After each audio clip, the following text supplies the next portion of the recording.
Hi, Candace. It's Samantha Brown. Hi, Samantha. How are you? Oh, good. How are you doing today? Doing well, thanks. Thank you so much for joining me this morning. I appreciate it. Well, thanks for inviting me. Of course.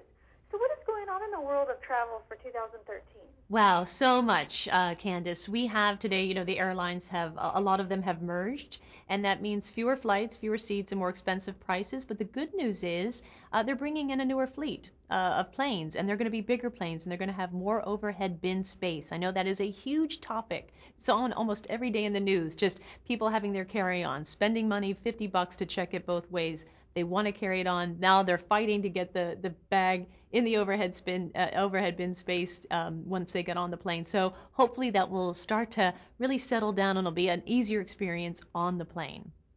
And what are some of the newest trends when it comes to hotel accommodation?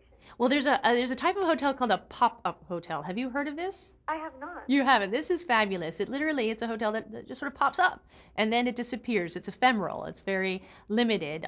They can exist in modular units that they bring in, or they just take over an existing building and make a hotel. And it always happens in areas where there's a lot of people traveling to, say a fair or a festival, but not a lot of accommodation. So people have to travel an hour, 2 hours outside of where they want to be, the venue. So by this pop-up hotel, and I mean, like, some people are actually making this quite a serious business. There are these modular units, and you get a room, and in the room is a bed, there's running water, there's plumbing, which, for me is a necessity, and it puts you right in the middle of all the action. You just open up your door and you're there. And then when the fair or the festival or whatever's happening is done, it disappears.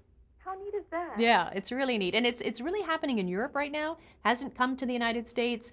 We see it in Mexico as well on the beaches, gorgeous, gorgeous spots that have a short tourism season, so it doesn't have a hotel. So now people can stay in places that, for a reason or another, there just isn't a strong demand year round. And the best way to find where the pop-up hotels are happening is just to do a search engine, just to type it in and see where it's going. There really isn't one, website that's handling all the pop-up hotels, but that's soon to come. And what are the hottest destinations for the upcoming months?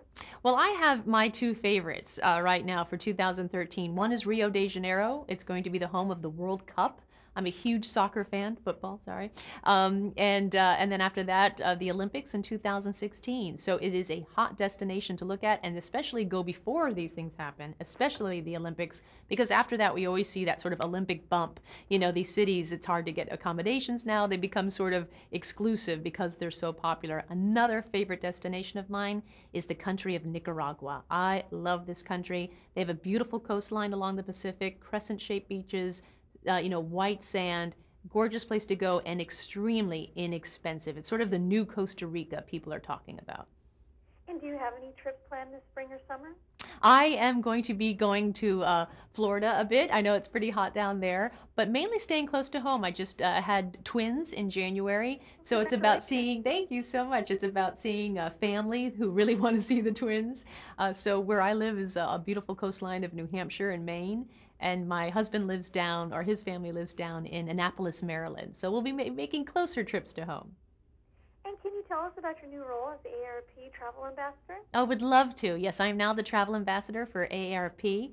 I love their member. They are travelers through and through. They have a lot to teach me, but for me, I'm going to be contributing twice a month to their website, to their travel page, giving my advice, my personal advice, as well as really conducting more online, having an online presence, really reaching out to the members saying, hey, talk to me about where you want to go, what your advice is, because I feel I have so much to learn from them, but being more of a presence rather than just, here's my article, read it and do it, do what you want. I really want to hear back from them. So there's going to be a lot of online chats.